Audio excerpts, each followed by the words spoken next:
আসসালামু আলাইকুম। আপনার নাম কি? আমার নাম হচ্ছে শরীফ আক্তার সাদিয়া। জোরে বলেন। শরীফ আক্তার সাদিয়া। আপনি আর বাসা কোথায়? আটলিয়া। কোন মাদ্রাসায় পড়েন? আটলিয়া দারুস কমপ্লেক্স শিশু শ্রেণী। শিশু শ্রেণী। আব্বুর নাম কি? মোহাম্মদ শাকিরুল ইসলাম। আম্মুর নাম?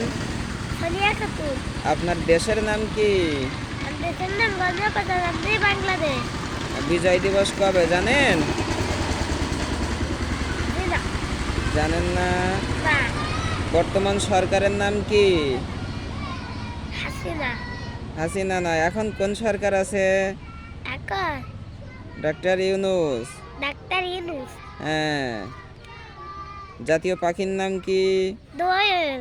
জাতীয় ফুলের নাম কি? শাপলা। 5টা মাছের নাম বলেন তো। পাঁচটি মাছের নাম হুম। ইলিশ, রুই, কাতল, চিতল, বোয়াল। 5টি ফুলের নাম বলেন। পাঁচটি ফুলের নাম শাপলা, গোলাপ, জবা, সূর্যমুখী, বকুল। সুন্দর।